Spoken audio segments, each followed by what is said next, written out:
السلام علیکم ورحمۃ اللہ وبرکاتہ۔ اعوذ باللہ من الشیطان الرجیم، بسم اللہ الرحمن الرحیم۔ مالک یوم الدین۔ وقال اللہ تعالی فی سورۃ الفاتحہ غیر المغضوب علیہم ولا الضالین۔ وقال اللہ تعالی نحن ابناء اللہ واحباؤہ یوم لا تملک نفس لنفس شیئا والامر یومئذ للہ۔ صدق اللہ العظیم۔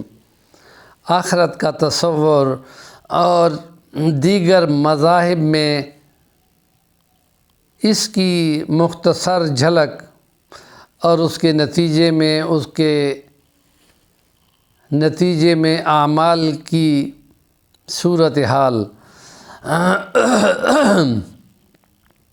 اسلام کے نقطہ نظر میں خدا کا وہ خاص دن جس کو یوم الحساب کہا جاتا ہے، جس کو یوم الدین کہا گیا ہے، جس کو یوم الساعہ کہا گیا ہے، مختلف اس کے نام ہم نے پہلے دن بتائے تھے، اور یہ وہ دن ہے کہ جس کو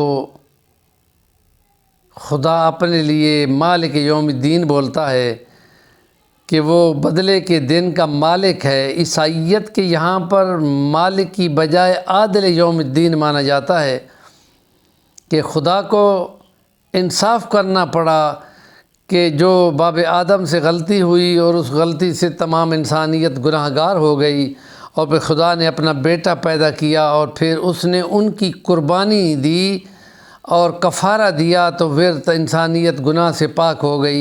یہ از خود کا نظریہ ہے۔ قرآن کریم ان کے نظریات کو ضرور بیان کرتا ہے، ایسا اس نے نظریہ نہیں بتایا، اور لیکن اس نظریے کو کہ انہوں نے خدا نے اپنا بیٹا بنایا، اس بات کی مذمت قرآن نے کی ہے کہ لا تقولوا ثلاثہ، تین مت کہو، اور حضرت مریم اور عیسیٰ علیہ السلام خدا ہیں، تو خدا نے فرمایا کہ وہ تو دونوں کھانا کھاتے تھے، اور جو کھانا کھانے کا محتاج ہے وہ خدا کیسے ہو سکتا ہے؟ اور پھر عیسائیت نے ان کو سولی پہ چڑھا دیا انسانیت کے گناہ کی وجہ سے، اور وہ کفارہ کر دیا۔ یہ بات تو خود انصاف کے ہی خلاف ہے۔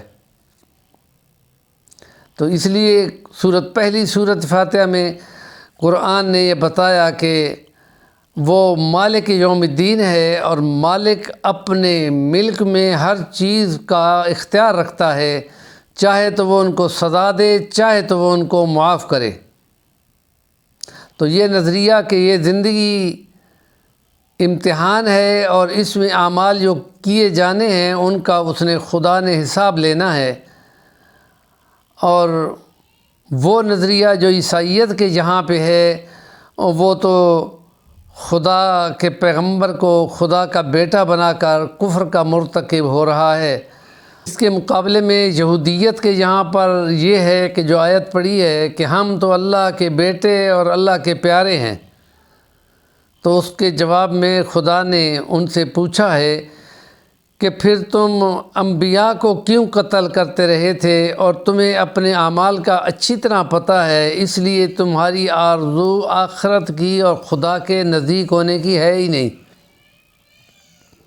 تم تو یہ چاہتے ہو کہ کاش کہ لو یعمر الف سنہ، 1000 سال کی زندگی ہوتی، یہ 1000 سال بھی گزر جائے گا، خدا کے تو سامنے تم نے جانا ہے، اور اس لیے وہ اس موت سے تم بھاگتے ہو جو تمہیں آ کے لگنے والی ہے۔ والموت الذی تفرون منہ فإنہ ملاقیکم ثم تردون الی عالم الغیب والشہادہ۔ اس کے سامنے جب پیش ہوگے تو پھر جو اپنا ظلم و تعدی اور اللہ کے انبیاء کو کاملوں کو تم نے قتل کیا، اس کا حساب بھی دینا ہوگا۔ یہ سامی مذہب ہیں کہ جن پہ الہام ہوتا ہے، انبیاء ہوتے ہیں اور کتابیں اترتی ہیں، تورات، زبور، انجیل، صحائف موسیٰ، صحائف ابراہیم، اور جو غیر سامی ادیان ہیں جن میں ہندو مت ہے، بدھ مت ہے، سکھ مت ہے، زرتشتی مذہب ہے، یہ والے مذاہب میں نظریہ آخرت تو بہت ہی زیادہ عمیق اور کلیئر نہیں ہوتا۔ ہندو مت میں اگر ہے بھی تو وہ تناسخ ہے، جس میں روح اپنے موجود عمل کے بعد جب اگلی بار آتی ہے تو اسی کے نتیجے میں وہ شکل بدلتی ہے۔ برے اعمال ہوں تو وہ کتے کی صورت میں یا سور کی صورت میں یا ان شکلوں پہ چلی جاتی ہے، اور وہ ایک جنم میں اگر نیک ہوتی ہے تو وہ پھول بن جاتی ہے یا ہوا بن جاتی ہے یا بارش بن جاتی ہے۔ یہ نظریہ بندوں کی عقل سے بھی ماوراء ہے۔ بدھ مت میں بھی اصل خدا کا تصور بھی سامنے نہیں آتا کہ وہ کیسے خدا، اخلاقی باتیں تو ان میں ہیں، بہت ہیں، لیکن خدا اور آخرت کا تصور کلیئر نہیں ہے۔